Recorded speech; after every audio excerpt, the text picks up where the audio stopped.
The siren had been screaming for 2 hours when Daniel Reyes finally set down his coffee cup. He did not rush. He did not pack. He stood at the cracked window of the colony mess hall and watched the rain fall in heavy gray sheets across the landing pad.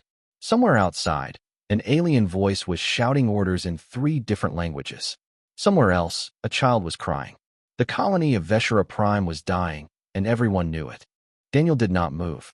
He was a tall man with quiet eyes and a beard going slowly gray. His hands were rough from 20 years of building things, and his clothes were stained with old engine oil.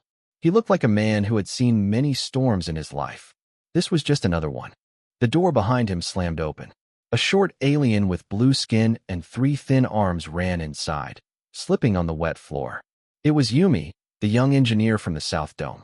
Her breath came in fast little gasps. "Reyes," she said.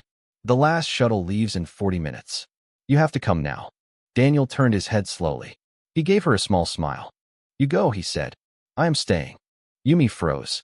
Her 3 eyes blinked one after the other, the way her people did when they were confused. "What did you say?" "I said I am staying." Daniel picked up his coffee again and took a slow sip. "The Council marked this planet as dead. I do not agree with the Council." Yumi stared at him like he had grown a second head. Then she ran out into the rain to find someone with more authority. She came back 10 minutes later with the colony director, a tall alien in a wet gray coat, and 2 armed guards. The director spoke fast and angry. He told Daniel that the rain was acid. He told Daniel the domes were melting. He told Daniel he would be dead in a week. Daniel listened. He nodded politely. He did not move. "I have a toolbox," Daniel said when the director finished. "I have a brain. I have time. I will be fine." The director called him insane. The guards reached for their weapons. Yumi stepped between them with her 3 arms raised.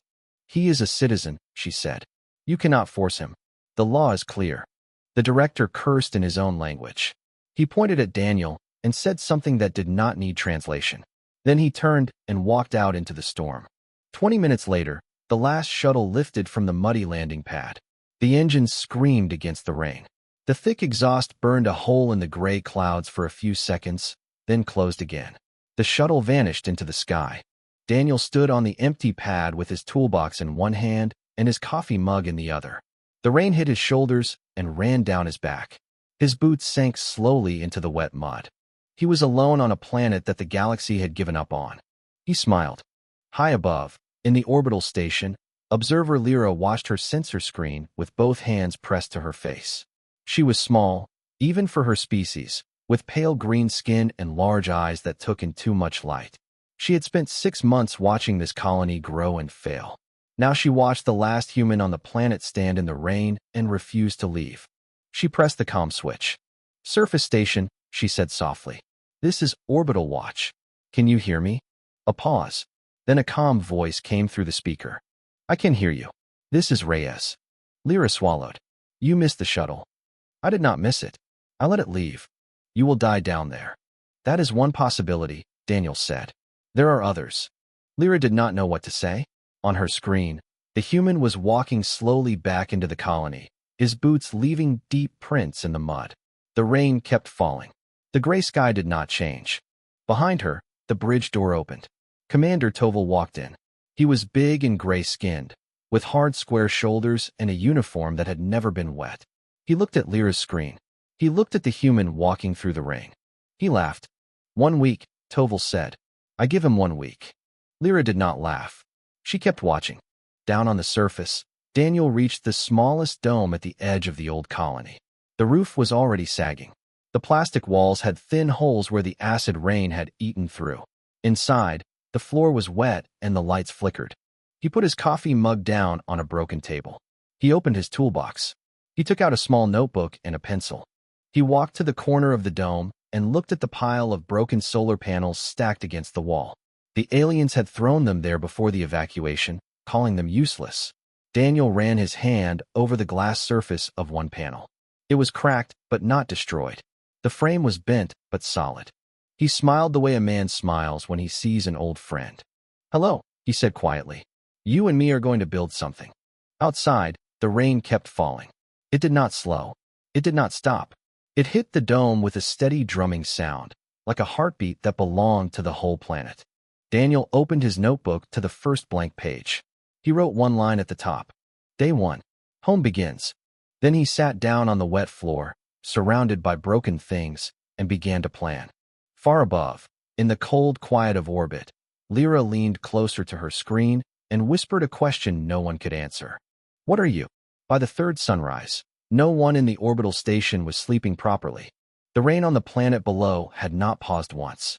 Sensors showed the colony domes melting faster than predicted. 3 of the smaller buildings had already collapsed into the mud.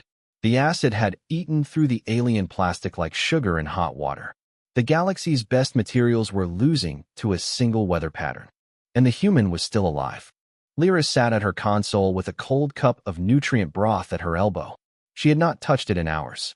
Her green eyes were fixed on the screen, watching a small figure walk through the rain with a long iron bar across his shoulders. Daniel Reyes was dragging a sled made of broken metal sheets behind him. The sled was full of rocks. What is he doing? Lyra whispered. The intern next to her, a young alien with copper skin named Pell, leaned in to look. Carrying stones? From where? The volcanic ridge, 2 kilometers east of the colony. Lyra pressed her face closer to the screen. The rocks were black and heavy, the kind that came from old lava flows. Daniel was sorting them as he walked, throwing the broken ones aside and keeping the flat ones. His clothes were soaked through. His face was streaked with mud. He looked tired but steady. He is going to build something with rocks, Pell said. Rocks? Lyra shook her head slowly. Our engineers laughed when the early plans suggested local materials. They said stone was primitive. Pell did not answer. Down on the surface, Daniel did not care what the council had said. He cared about 3 things. Weight, shape, fit. He had measured the rain rate the night before by leaving a small bucket outside his shelter. 12 centimeters per day? Steady.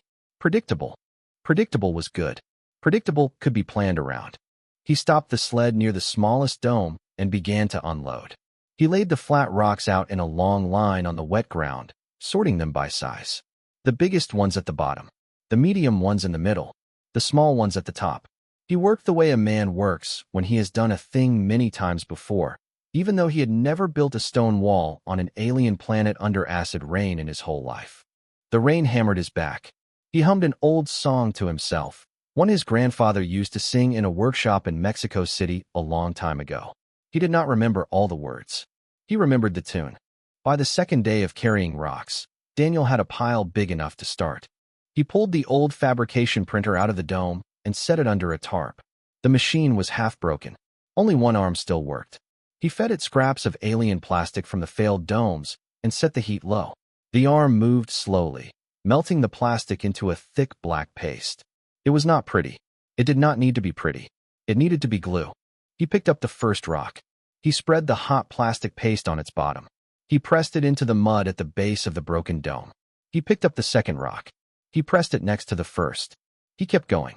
The wall grew slowly, stone by stone, hour by hour. The rain did not stop. In orbit, Commander Toval watched the feed for the first time since the evacuation.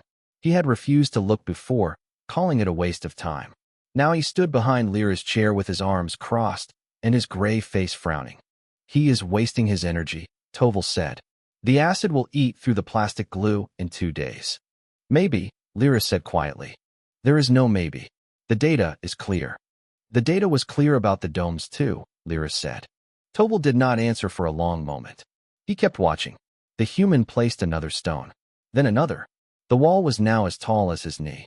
He is one man, Toval said finally. One man cannot build a colony. He is not building a colony, Lyra said. He is building a wall. Toval turned and walked off the bridge. On the surface, Daniel did not know he was being watched by half the orbital station. He did not know that Yumi, the young engineer who had tried to save him, was now sitting in a small mess hall on a transport ship, watching the same feed on a stolen tablet. She had not joined the other colonists for meals in 2 days. She kept her tablet hidden in her jacket. She watched the human work in the rain, and she did not say a word to anyone. By the end of the 3rd day, the wall was as tall as Daniel's chest. It curved in a long, gentle arc against the side of the old dome. The stones were rough and uneven, but they fit together like puzzle pieces. The black plastic paste filled every gap. The rain ran down the stone surface in clean streams. The acid did not eat the rock. The rock did not care about the acid. The rock had been here for 10,000 years. Daniel stepped back and looked at the wall. He wiped the mud from his hands on his pants. He pulled a small flask from his jacket pocket. He took one sip of warm tea and looked at his work. It was ugly. It was solid. It was his. He patted the top stone gently, the way a man pats the shoulder of a friend. "Good wall," he said softly. "You and me, we keep going." Above the clouds, Lyra finally drank her cold broth. She did not take her eyes off the screen. Pell looked at her. "You are smiling." "I know," Lyra said. "Why?" She did not answer right away. The human had sat down with his back against the new wall. He was eating something out of a tin can. The rain hit the stones and ran away. "Because the wall is still standing," Lyra said. And he knew it would. The broken solar panels had been waiting in the corner of the dome for 19 days. Daniel had walked past them many times. He had touched them, counted them, measured them, but he had not used them yet. He was waiting for the wall to be ready. Walls came first. Roofs came second. That was the rule his grandfather had taught him, and his grandfather had built houses that were still standing 50 years after he died. Now the wall was ready. It curved around the old dome in a long stone arc, chest high in some places, head high in others. The black plastic paste had hardened into something close to concrete. 3 big rainstorms had hit it. None of them had moved a single stone. Daniel had marked each storm in his notebook with a small check mark. 3 checks. 3 wins. He carried the first solar panel out into the wet morning. The glass face was cracked in 2 places, but the surface was smooth and the frame was straight. He laid it flat on the ground and looked up at the rain coming down on his face. He smiled. "Time to build a roof," he said to no one. The plan was simple. He would lay the panels like fish scales, glass side up, slightly overlapping. The water would run off them in sheets, not soak through. The frames would be tied together with thin wire he had pulled from the dead colony machines. The whole thing would slope down toward the back wall, where he had already cut channels in the rock to carry the water away. The work was slow. The rain made everything slippery. He fell twice in the first hour, once landing hard on his shoulder. He sat in the mud for a moment, breathing through the pain. Then he stood up and kept going. By the afternoon, the first row of panels was in place. By the evening, the second row. By the end of the day, he had a small section of roof above his head, maybe 2 meters wide. He stood under it for the first time and listened. The rain hit the glass above him. The sound was different. It was not the wet drumming on tarp anymore. It was a clean tapping, like fingers on a hard table. The water ran down the slope and into the rock channel. It did not drip on his head. It did not drip on the floor. He sat down on a stone and laughed quietly. "Hello, roof," he said. "You and me have work to do." In orbit, the bridge was crowded. Word had spread through the station. The science crew, the engineers, even some of the off-duty soldiers were finding excuses to walk past Lyra's console. They pretended to check other screens. They pretended to talk about other things. But their eyes kept drifting to the live feed of the human in the rain.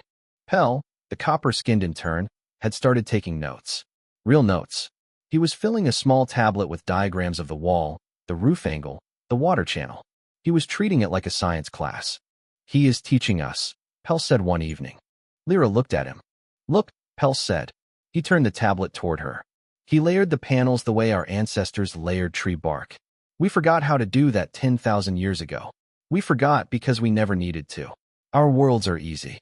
"Veshra Prime is not easy," Lyra said. "That is why he is winning." Behind them, the bridge door slid open. The council speaker stepped in. He was a thin alien with white skin and cold black eyes. His uniform was sharp. His face was sharper. He did not greet anyone. He walked straight to the main screen and looked at the human on the feed. The bridge went quiet. The speaker watched for 1 minute. Then 2. The human was tying a panel into place with thin wire, working slowly under the rain. The roof above him grew by 1 panel every 20 minutes. "Turn it off," the speaker said. Lyra blinked. "Sir." "The feed. Turn it off. This is a security issue." Lyra's hands hovered over the controls. She did not move them. "Sir, with respect, this is open survey data. The other stations are watching too. The science network has been logging it. Then the science network will stop logging it. Turn it off." There was a long silence on the bridge. Lyra looked at Pell. Pell looked at the floor. The speaker did not blink. Lyra reached out and pressed the switch. The main screen went dark. The speaker nodded once and walked out. When the door closed, Lyra reached under her console with her foot and tapped a small hidden switch. A second recorder, one she had set up 2 weeks ago in case of equipment failure, kept rolling. The feed was still saving, just not where the speaker could see it. Pell looked at her. His eyes were wide. "You should not have done that," he whispered. "I know," Lyra said. "Why did you?" She did not answer for a long time. Down on the surface, Daniel did not know about any of it. He was tying the last wire of the day. The rain was getting heavier. His back hurt from bending. His hands were raw from the wet wire. He stepped out from under the roof and looked back at his work. It was small, maybe 4 square meters of dry space. But it was dry, truly dry. The first dry space on Veshra Prime that did not need power or plastic or alien chemicals. Just rock and glass and patience. He walked back under the roof and sat down on the dry floor. He pulled a flat metal box out of his jacket. Inside was a thin slice of dried fruit, a gift from his daughter back on Earth. He had been saving it. He took one small bite. He closed his eyes. He listened to the rain hit the glass above him and run away to the channels he had built for it. "Welcome home," he said softly. The rain answered with 1,000 small applauding hands. A month had passed when the private channel opened for the first time. Daniel was kneeling in his new greenhouse, pressing soft volcanic soil around a thin green seedling, when the small radio on his belt let out a quiet tone. He blinked.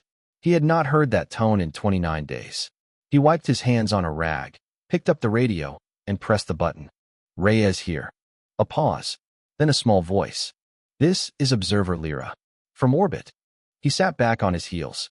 Above his head, rain hammered the glass roof of the greenhouse. The seedling in front of him bent slightly in the warm air rising from the volcanic vent. "Hello, Lyra. Are you well?" He looked around the small space. The greenhouse was new, built only a week ago. He had cut into the side of an old lava tube and run hot air through the floor. The plants were tiny, just the start of something. A few green leaves. A few brown stems. Real life. The first real life he had grown on this planet. "I am well," he said. There was another long pause. He could hear her breathing through the speaker. She was nervous. "May I ask you a question?" she said. "You may. Why did you stay?" Daniel set the radio down on a flat stone. He sat all the way down on the floor of his greenhouse. The rain on the glass above him was steady. The warm air smelled like fresh soil. He thought for a long time before he answered. "This was a home," he said. "I helped build the south water system. I helped fix the kitchen vents. I watched 2 children grow up here. When the council said the planet was dead, they were not wrong about the weather. But the weather is not the home." He paused. The rain kept falling. "My grandfather lost his first house in a flood when he was young," Daniel said. He went back the next morning. People asked him why. He said, "The river took the wood. It did not take the place. Homes are not made of walls, Lyra. Walls are just how we remember them." The radio was silent for a long moment. Then Lyra spoke again, very quietly. "My people do not think this way." "I know," Daniel said. "We move. When a world fails, we leave. We build new. We do not look back." "That is also a way to live," Daniel said. "But you are still alive. And our way left an empty world behind." Daniel did not answer. He picked up the radio and looked at it for a moment. Then he set it back down. "Lyra," he said, "I have to tell you something. Fear is just weather. It comes. It goes. It is loud and it feels like the end. But if you build for it, if you plan for it, it becomes just another thing. The rain on this planet is not my enemy. It is my partner. It taught me where to put the channels. It taught me how to slope the roof. I could not have built this house without the rain teaching me." The radio was quiet for a long time. "I would like to keep speaking with you," Lyra said. "I would like that too. I will send you weather data. Every 6 hours. From the orbital sensors. That would help me very much." "It is against protocol." "Yes. I do not care." Daniel smiled. He had not smiled like that in a month. "Thank you, Lyra." The channel clicked off. Up in the orbital station, Lyra closed the secret line and turned to her console. She did not see Commander Toval standing in the bridge doorway. She did not see him until he spoke. "Observer." She jumped. The commander walked to her console with slow, heavy steps. His gray face was hard. "You opened a private channel to the surface." Lyra's hand shook. "Yes, sir." "Without authority." "Yes, sir." Toval stood over her for a long moment. He looked at the screen, where the recording of Daniel kneeling in his greenhouse was still playing. The human was pressing soil around a tiny green plant. The rain was loud above him. Toval's mouth was tight. "You will end this channel," he said. "No, sir." The bridge went very still. Pell, standing 2 consoles away, looked up from his work. Other crew members froze where they were. Toval turned to face Lyra fully. "What did you say?" "I said no, sir." Lyra stood up. She was small. She came up to the commander's chest. Her voice was shaking, but she did not look away. "He is teaching us things we did not know. He is alive in a place we said no one could live. If we stop watching, we stop learning. I will not stop watching." Toval was silent for a long, dangerous moment. Then Yumi stepped forward from the back of the bridge. No one had noticed her come in. The young engineer with 3 thin arms walked up beside Lyra and stood there. She did not say anything. She just stood there. Then Pell stood up too. Then another crew member. Then 2 more. Toval looked at them all. His shoulders were tight. His hands were closed into fists. He did not say a word. He turned and walked off the bridge. The door slid shut behind him. Lyra sat down slowly. Her legs were weak. Pell came over and put a hand on her shoulder. "That was brave," he whispered. "That was stupid," Lyra said. "Both can be true." On the planet below, Daniel did not know about the small revolution in the orbital station. He was pressing the last bit of soil around the seedling. He patted the top of the small mound gently. "Grow slow," he said to the plant. "Grow strong. We have time." The rain on the glass above him sounded different now. It was still loud. It was still endless. But it sounded less like a threat. It sounded more like applause from a crowd he could not see. 3 months in, the question started showing up on public networks across 6 different worlds. Who is the human on Veshra Prime? It began with a leaked image. A blurry satellite photo of a small, warm orange glow in the middle of a gray storm. Then a longer video, taken from a passing trade ship. The trade pilot had pointed his cameras down at the planet out of habit, and what he saw confused him so much that he uploaded the footage to the Open Science board with the caption, "What is this?" The image showed a small compound. Stone walls in a long curving shape. Glass roofs catching the rain and sending it down clean channels. A small greenhouse, glowing soft green. Warm yellow light coming through windows. Smoke from a chimney rising into the ring. All of it on a planet the Council had marked as dead. Within a day, the question was everywhere. Scientists asked it. Engineers asked it. 3 different news networks asked it. A famous architect from a neighboring system wrote a long post called "The Stone House That Should Not Exist," and her words spread fast. In the orbital station above Veshra Prime, the council speaker stood in front of his own private screen and watched the network feeds with cold fury in his eyes. He had ordered the official feed cut. He had not known about the trade pilot. He had not known how far the story had already spread. He pressed a button on his desk and called Commander Toval. "Land a squad," the speaker said. "Tonight. Bring the human up. Frame it as a rescue." "Sir, he is not asked to be rescued." "I did not ask for your opinion, Commander. I asked for your obedience." Toval was silent for a moment. Then he said, "Yes, sir." The line clicked off. Word traveled fast. Lyra heard about the order within 20 minutes from a friend on the soldier deck. She did not waste time. She ran to her console. She opened the secret channel. Her hands were shaking. "Reyes. Reyes, come in." The radio took a long moment to answer. "I am here, Lyra. They are sending a squad. Tonight. Armed. The speaker has ordered them to bring you up." A pause. "I see," Daniel said. "You have to run. Hide in the volcanic caves. We can come for you later." "No." "What?" "I said no, Lyra. Running is the wrong move. If I run, they win. If I stay, they have to see me. They will use force. Then they will use force. But they will have to choose to do it while looking at me." Lyra closed her eyes. "Daniel. Thank you, Lyra, for warning me. Truly." The channel clicked off. That night, the squad shuttle came down through the storm in a slow, controlled drop. 6 soldiers in heavy gray armor stepped out into the mud. Their boots locked into place with magnetic clamps. Their rifles were charged. Their visors were dark. The squad leader was a tall alien named Sergeant Home. He was a quiet veteran with 20 years of service. He did not enjoy this mission. He had read the file twice on the shuttle. None of it sat right with him. The squad approached the compound through the ring. They moved in standard formation, expecting traps, expecting resistance. expecting the desperate behavior of a man cornered. What they found was a man standing in his open doorway. Daniel Reyes was holding a small ceramic cup. Warm steam was rising from it. He was wearing a clean shirt. His hair was combed. He looked like a host expecting guests. Sergeant Holmes stopped 10 meters from the door. His squad stopped behind him. Reyes, Holmes said through his helmet speaker. By order of the council speaker, you are to come with us. Daniel held up the cup. The rain is hard tonight, he said. Come inside before you rust. Holmes did not move. His soldiers did not move. Daniel walked forward slowly, one cup of tea in his hand, the rain hitting his shoulders. He stopped 2 meters from the squad leader. He held the cup out toward him. Take it, Daniel said gently. It is hot. It is real. Your armor is starting to corrode at the joints. The acid in this rain is at 0.3% concentration today. I checked this morning. Your seals were rated for 0.1. You have maybe 40 minutes before your knees freeze up.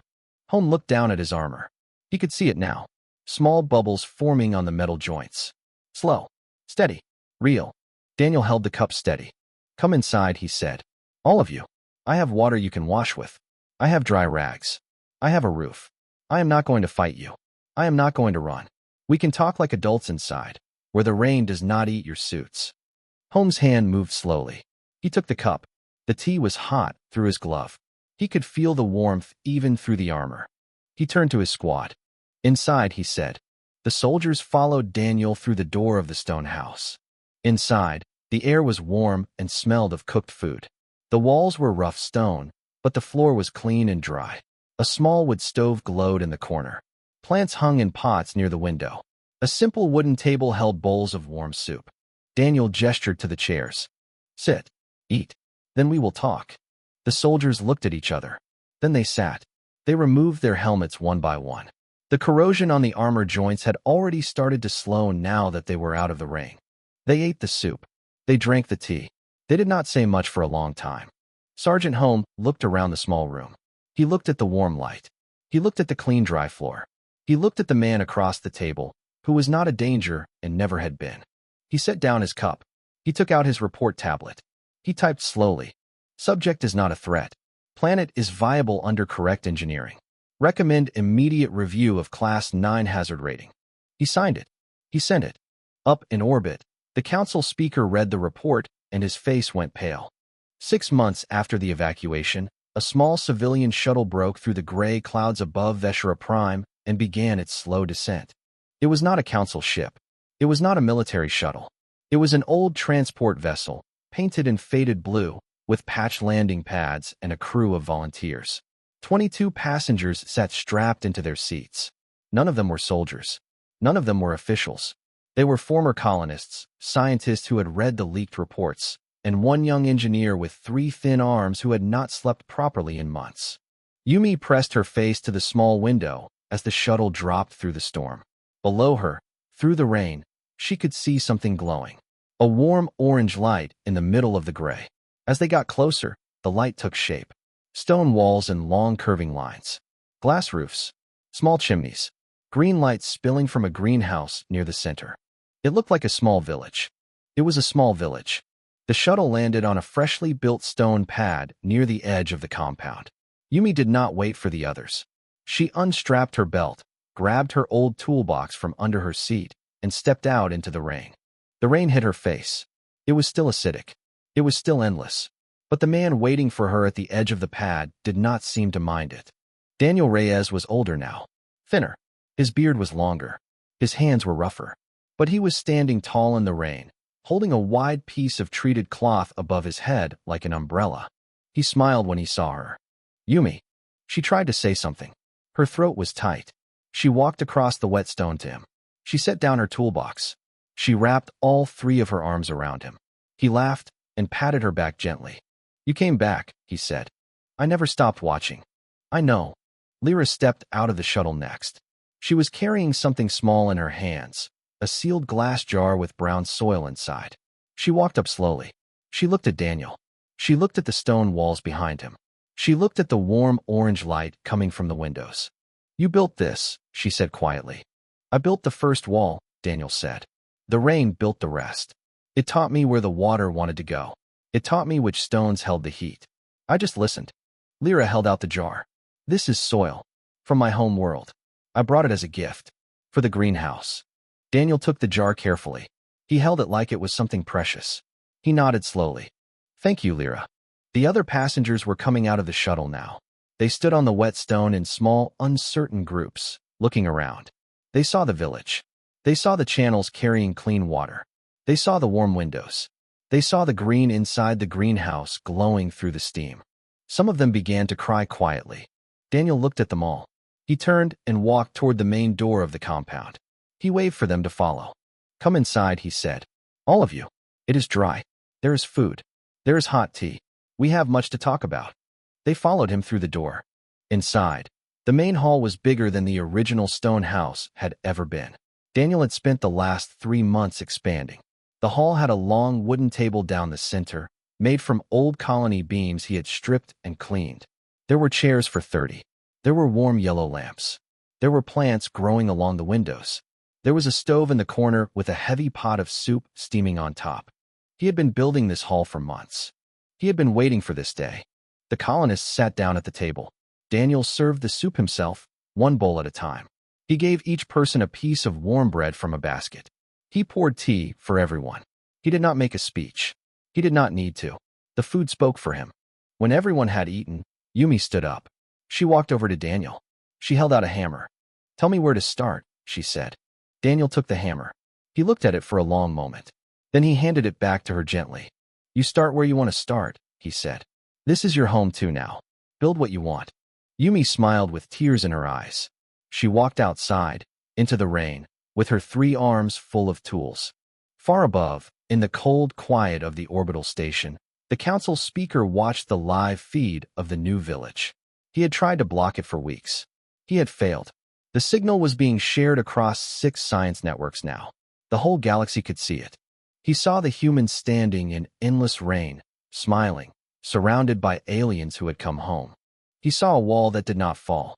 He saw a roof that did not leak. He saw a species that did not run from fear. His hands shook as he closed the feed. He sat alone in his quiet office for a long time. Then he reached forward and opened the council database. He found the entry for Veshra Prime. He looked at the classification. Class 9 hazard. Uninhabitable. Recommended for permanent abandonment. He stared at the words for a long time. Then he highlighted them. He deleted them. He typed new words in their place. Class 1 home. Inhabited. Recommended for full settlement support. He saved the entry. He closed the database. He put his face in his hands. Down on the planet, the rain kept falling. Daniel stood at the door of the main hall, watching Yumi work on a new wall in the storm. Lyra came up beside him with a cup of tea in her hand. She handed it to him without a word. He took it. He sipped it slowly. The tea was hot. The rain was loud. It is a good day, Daniel said softly. It is a good day, Lyra agreed. Behind them, inside the warm orange light of the new home, 22 former colonists were laughing for the first time in 6 months. The rain never stopped. The home stood anyway. The end.